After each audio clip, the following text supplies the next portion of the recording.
Can Transcendental Meditation make the world a happier place? This is Robert Manni, host of Guys TV, and this week my special guest is author Patricia Saunders. We're going to talk all about TM, and it all starts right here, right now on Guys TV.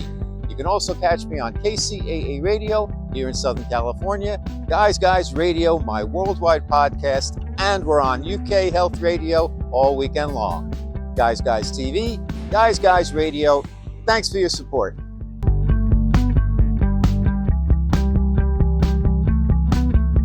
Okay, Guys Radio, it is the interview portion of our show, and I'm delighted to welcome to the show a TM teacher and an author of the new book, Creating a Happy World, Patricia Saunders. And we're going to talk about TM and happiness and a lot more here on Guys Radio and Guys TV. Welcome to the show, Patricia Saunders. Thank you, Robert. I'm delighted to be here.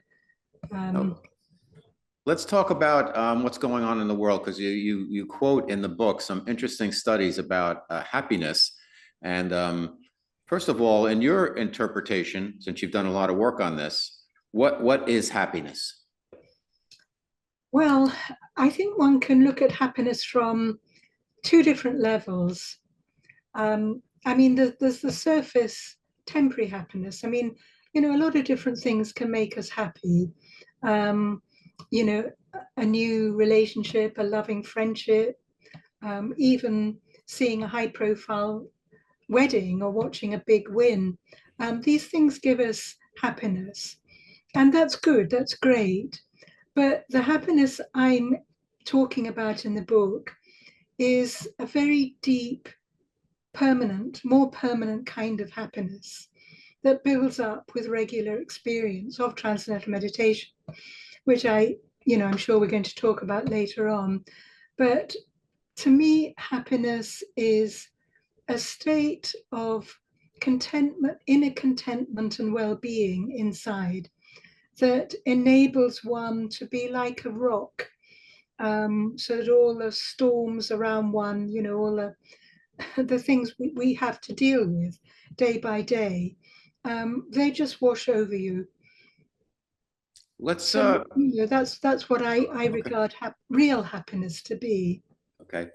In the book, you mentioned that a lot of people in the world today, it seems to be a less happy, less joyful world than it has been. And in particular, a lot of the young folks, they're not as happy as maybe the boomers were. But, there's so many advances we've had in terms of clean water and probably a lot more resources available to people. Of course, there's a lot of people who are struggling and who don't have food and don't have water. But overall, the planet's risen up over the past 50 years in a lot of ways in terms of resources and wealth also for a lot of people. Now, of course, a lot of that has been funneled to a few people, too much of it to a few people. But even for everybody else, I remember as a kid, we were thrilled when we got a black and white TV. We had one car. We didn't have cell phones that weren't on the market yet, of course, but it was simpler times. And I'm glad I grew up when I grew up. Why do you think it is, Patricia, that today's world is a less happy world, and that particularly younger people seem to be less happier than ever? Yeah, no, it's a very good point. I think I'd just like to just put this in perspective. I mean, the US used to be always among the top 20 most happy nations in the world, especially the under 30s. But it's no longer in that top 20 category. I think this is the first year it's really sunk to a lower category of happiness. And the happiest young people are now in Lithuania. I don't know why, but they are, apparently, according to the World Happiness Report. I mean, the most unhappy people are in Afghanistan, which one would expect. There are some countries, I mean, Croatia, Switzerland, Austria, for instance, young people are becoming happier. But there's a lot of research that shows that uh, depending how we use social media can be a very big factor in the lives of young people. And of course, it began with the absolute best of intentions. It keeps people in contact with each other, you know, old friendships, people move away, go abroad, whatever. And it has that value, keeps people in touch.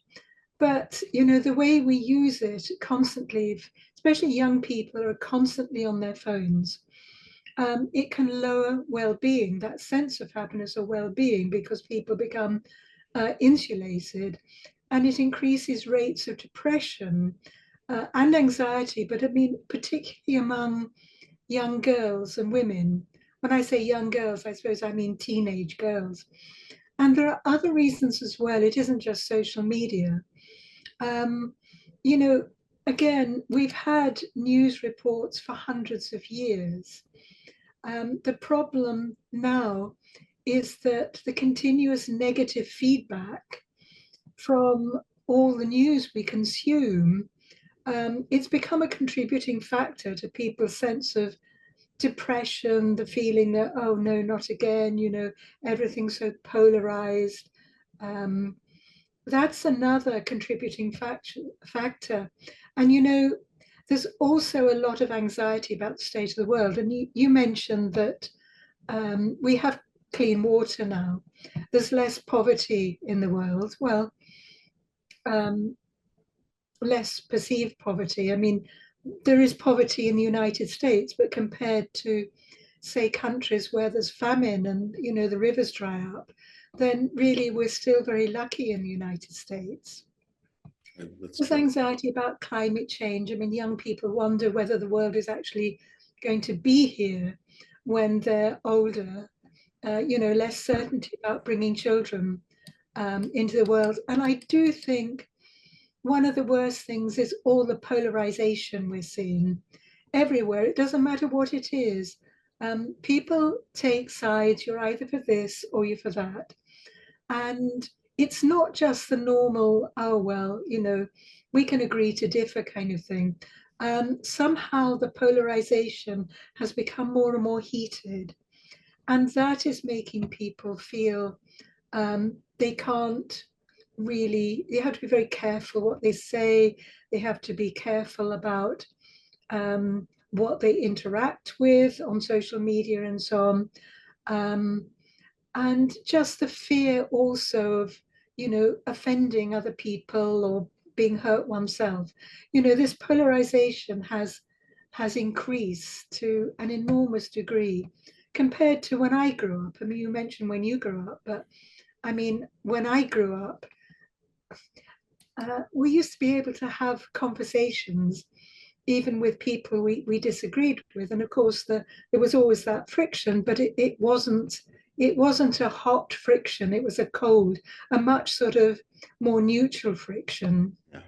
How about, do you think, Patricia, because there's a lot of information I want to get to, that the role of money in the world has added to the happiness, the less happiness quotient, if you will, as well as the separation of people?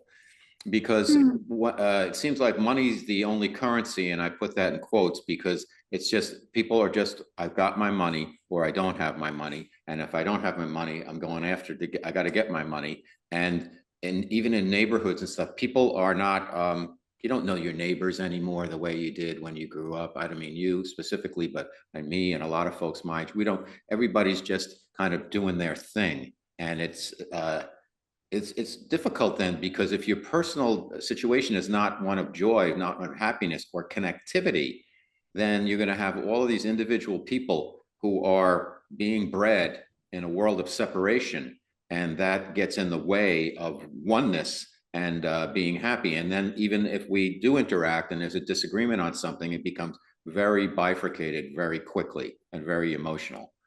I think that's very true. That's a really, really good point. I mean, I was thinking again of materialism. Um, you know, again, thinking, trying to put things in a state of balance. I mean, we wanted materialism originally. I mean, I don't think anybody wants to go back to the days when we didn't have washing machines or, plumbing or a decent cooker and all that. But it has brought material advantages, but it's also brought a lot of disadvantages in the sense that one's personal status, I'm British, so I say status, but maybe I should say status or whatever. Whatever. Um, mm, um, One's personal status is dependent seems to be dependent on how much money one has. Exactly. And that's completely wrong. It's completely the wrong way round. But I think it's a sort of inevitable process that's happened because of the kind of life philosophy that scientists and philosophers hold. And that is that everything is physical at source. Even the things we think are non-physical will ultimately be traced back to a physical source, and it generates materialism. We see everything in terms of materialism. We don't trust something unless we can touch it. And yet, in actual fact, modern physics is moving beyond the idea of everything is completely physical, everything is material. And we do live in a very mysterious universe, which we're still finding out about.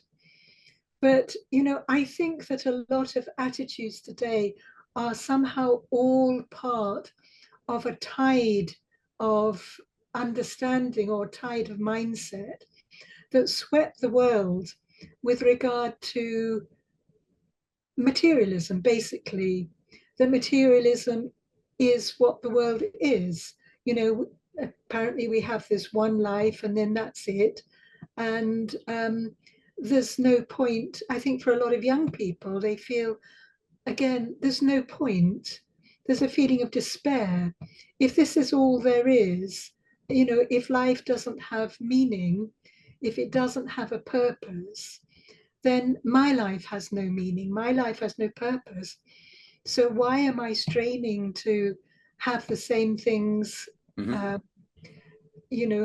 Why am I straining to, Okay. to continue at all? Okay. Guys Radio, my special guest, Patricia Saunders. The name of the book is Creating a Happy World. We're talking about happiness. And let's get into the Transcendental Meditation. As I had mentioned in my earlier comments, I recently got involved with Transcendental Meditation. I've been a meditator. I wanted something more. It's a different practice. Talk to us about how you got introduced to meditation and how you got introduced to Transcendental Meditation, how you would define it, and what has it done for you? Okay, thank you. Well, I suppose I got into it in a very sort of ordinary way, everyday kind of way. I was undoubtedly looking for something. I always had this feeling, I mean, ever since I was a teenager, I knew that this wasn't all there could be. I always felt there was something more, something out there that I couldn't get hold of. And I started to look in different directions, all sorts of different directions. I mean, I was looking into different forms of alternative or complementary medicine. I found that interesting. I became interested in looking at different philosophers, reading about modern scientific discoveries. Anything that took me away from the idea that this is what life is and there is nothing more. I definitely wanted to find that out. And one day I was in my dentist's parking lot and I bumped into his wife and we just got talking, we were chatting. And it turned out that she had actually organized a talk on transcendental meditation at the dentist's surgery. He practiced transcendental meditation, she did, and she was quite active in promoting it where she could. So I went along to the talk and I just knew this was it. This was something I wanted. For all the different benefits, I mean, if I just first of all say what it is, and then I can say what the benefits are, or Of what they've course, been yes, for please. you. And how long have you been practicing, Patricia? Oh goodness, I mean something like, I mean over 40 years now. Okay, great. And it's And been every day, twice a day? absolutely, Okay. yes. First of all, I'll just say it's a very simple mental technique. And it's practiced silently with the eyes closed, sitting in any comfortable position. I mean, we don't have to sit in lotus or cross-legged or anything. The important thing is to be comfortable while practicing. It's not mindfulness, it's not focusing on breathing, it's not concentration, contemplation, or trying to clear the mind. It's a mantra technique, and it allows the active thinking mind to settle inward, to experience what we call pure consciousness, the transcendent. And that's where the mind goes beyond, it transcends all its own activity. It goes beyond the activity of the mind and experiences peace and happiness. And it's an experience, that experiencing the transcendent, when one has a full experience of that, is beyond any ordinary experience that the mind and senses can have. Now, this transcendental state that I'm referring to, we call it pure consciousness, but it has as many names as there are traditions in the world. It's a fourth state of consciousness. It's called samadhi, the self, the Tao, being or oneness, or the peace of God that passeth all understanding. That there are many, many ways of describing the same thing. Let me interrupt you if I may. So for some Yes. of the people going to have the usual questions about TM is, okay, so I get a mantra. What is the role of the mantra? Why can't I just come up with a word? And what happened to me when I was introduced to my teacher, John Klessler, in San Diego in the Encinitas TM location, we were in a room and I heard him in the background. I was just standing there and then I heard a word and I'm like, that's it. And he came over to me then and he told me what my mantra was. And that was, sure enough, it was what he was kind of saying quietly. And for me, what it's been and hopefully this will help people out there, the mantra and what I was taught also is the mantra, I repeat the mantra when I'm doing my 20 minutes of transcending, but it's not that the mantra, it's not like I'm following the mantra or it's just repeating it rote. What happens is, once I kind of go down inside, the mantra kind of shows up as part of that process. And then sometimes it goes away. And then sometimes it comes back. And I find it very valuable as a helpful tool, but it's not the whole thing. It's not, because a lot of people say, why do I have to pay all this money to get a word to repeat over and over again? I'm sure you've heard that a million times. So talk to us a little bit about mantras and the value of it and how it works. All right. Well, the mantra is a vehicle. If one looks upon it as a vehicle that takes the mind from the gross surface thinking level of the mind to the through the finer levels of the mind, until the mind goes beyond everything, including the mantra. The mantra served its purpose at that point. Mind goes beyond the mantra, experience that very profound rest, silence that we get with transcending. And then when the mind comes out from that level, then we can experience the mantra again at very fine levels. And then the mind can take us back down again. We come away from that level, the mantra takes us back down again. And I suppose one can say that the mantras that are used, they're very specific mantras we use in Transcendental Meditation. And it's important to have the correct mantra, because whatever the sound is at the surface level, it may not have such a beneficial effect if one repeats it at deeper levels of the mind. That's why the mantra, the one that is specific to that individual, is so important, because it's powerful at every level. It's able to take the mind down wherever the mind is. I suppose one could describe the process of um, transcendental meditation anyway with the mantra. It's like taking the correct angle off a diving board. One just takes the correct angle off the diving board, and automatically the mind will settle down, because deeper levels of the mind are more charming, they're more attractive. The mind isn't just a wandering monkey that just goes here, there, and everywhere. If the mind moves in a particular direction, it's moving there because whatever it's experiencing is it's more charming, not necessarily more charming, but it's drawing the mind. It's more interesting. It's more charming. It's like you may be sitting in in an office doing whatever you're doing, and then somebody puts on your favorite music in an office next door. The mind immediately goes to that.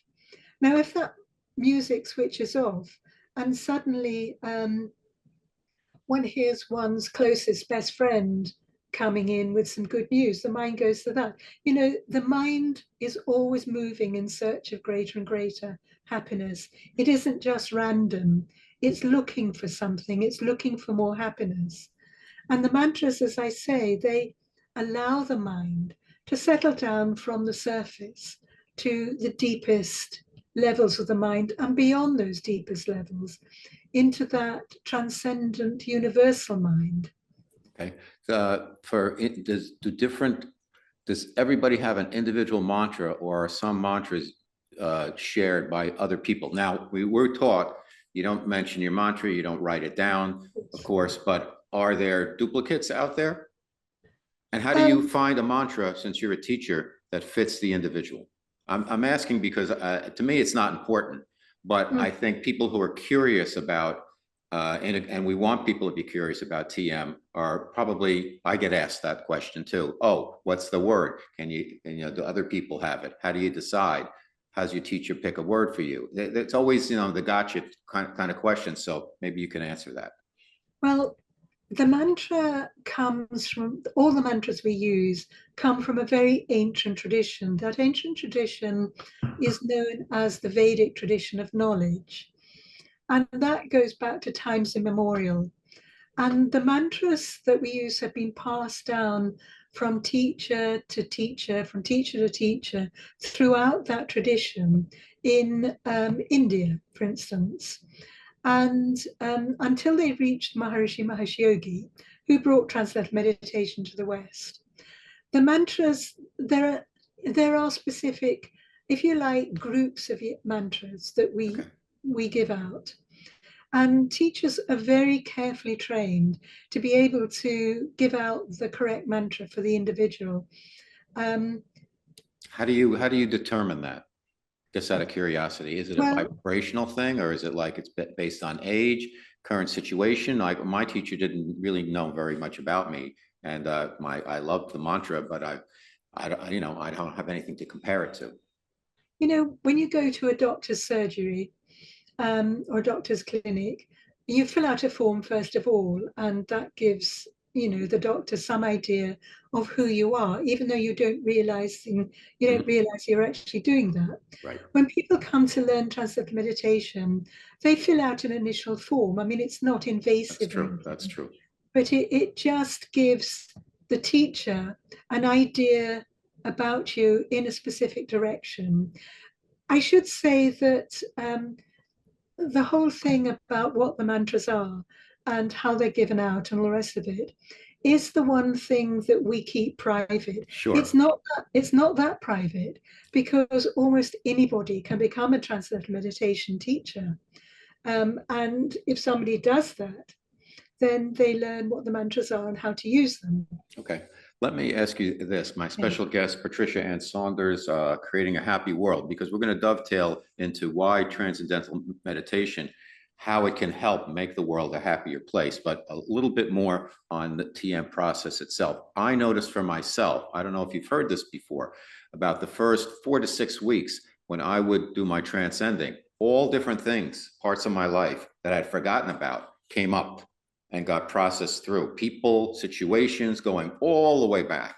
And then that they were gone. Now, every once in a while when I'm meditating, something will pop up, a person, a situation, and I'll just go wherever we go at the time. But it seemed like, for me at least, it was important to get stuff out of me, and that was maybe weighing me down, and process through. Is that typical? Or was that just my own experience, or have you heard that before? Because when I mentioned it to my teacher, he didn't say anything. I figured maybe they're not supposed to say anything.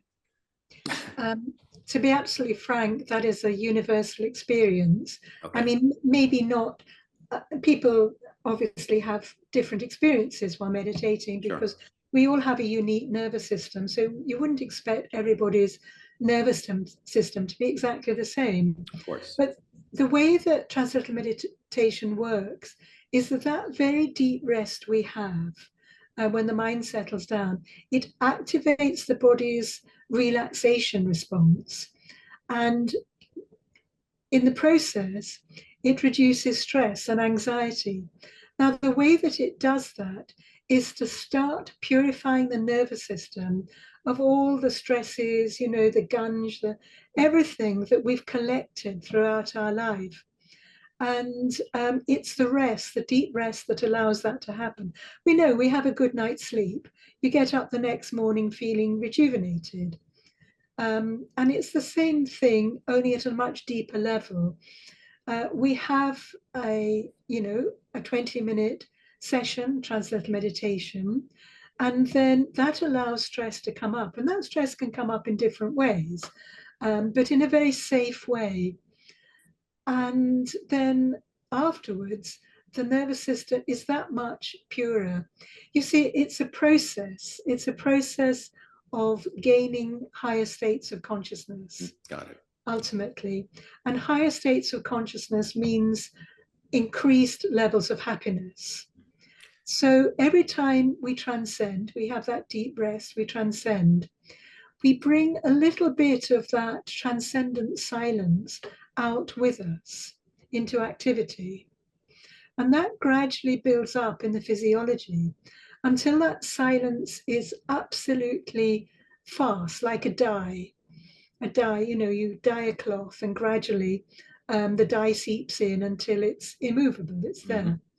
And when I said about becoming like a rock in a storm, that is one, perhaps that's the first goal, that we may notice that we're more resilient to all the slings and arrows. You know, somebody says something we're unhappy about in the office or at home or something, we can take it in our stride. We're becoming that rock-like, stable, very stable personality. Yeah, it's helped me, Patricia, think a little more clearly under stressful situations, almost like there's a witnessing part of it as well as a being active it, but I don't find that I'm pulled in as much. I can be triggered, things can be challenging, but I've had the ability, and I've went through some very challenging, I transcended for about 6 months straight, and then I went into a situation that I didn't have a chance to for about a week and a half period, where it'd be once a day if I could.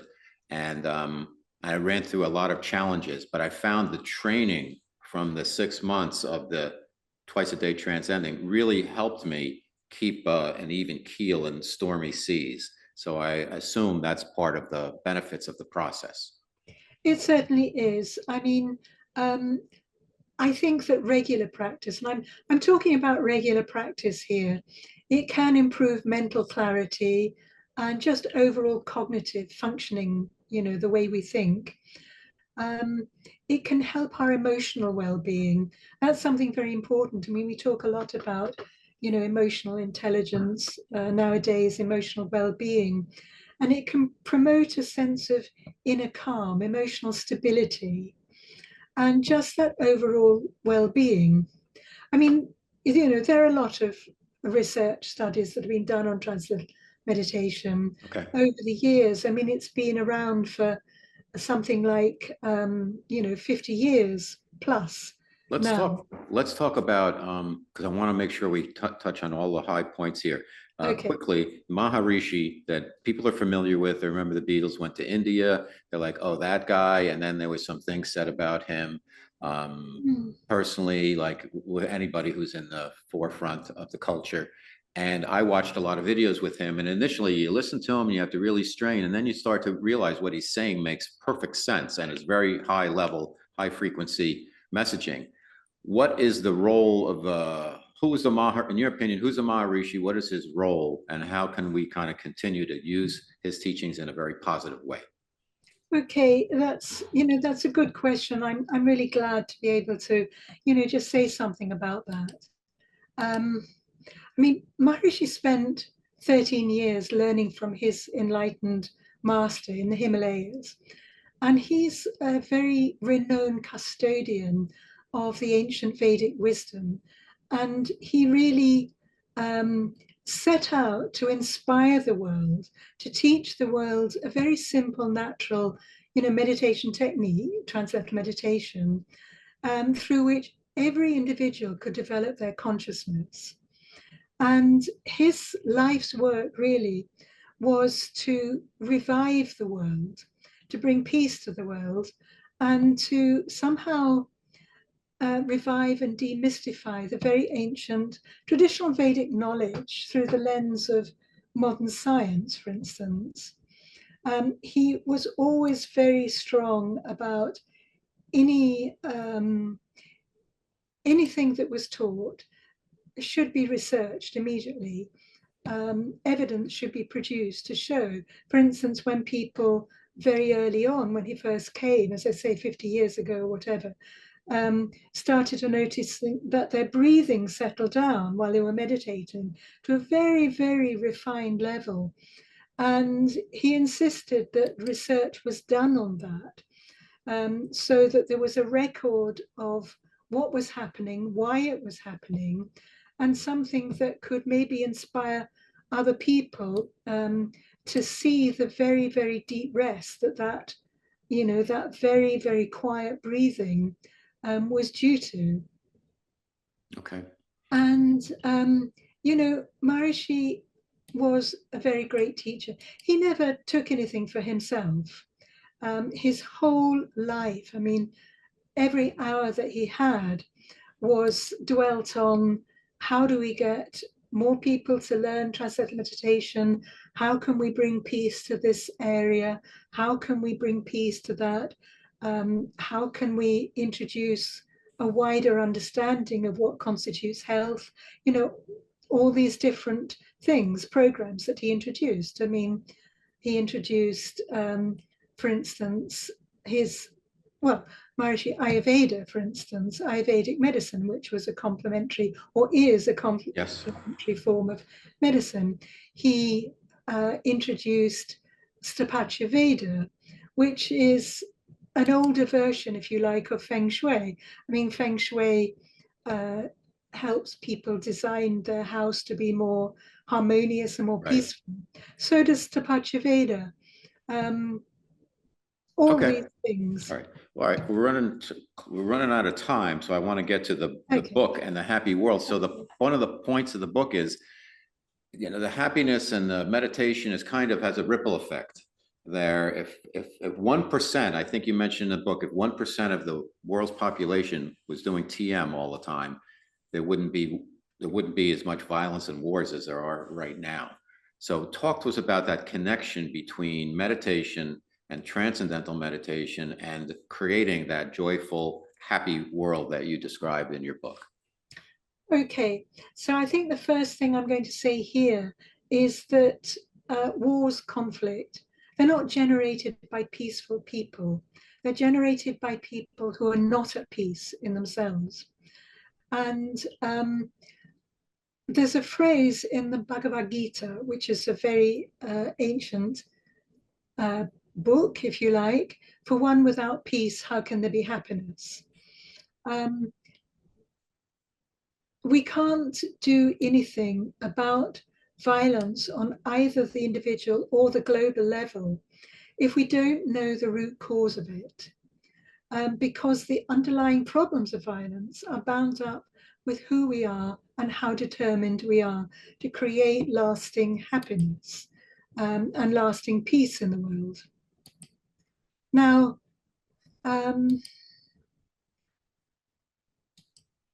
for years, I mean, decades really, I mean, right back to the early to middle 70s, it's been known that when a certain number of people in a population practice transcendental meditation, there starts to be a decrease in the crime rate and an improvement in the quality of life. I mean, that has been measured now since about 1974 to,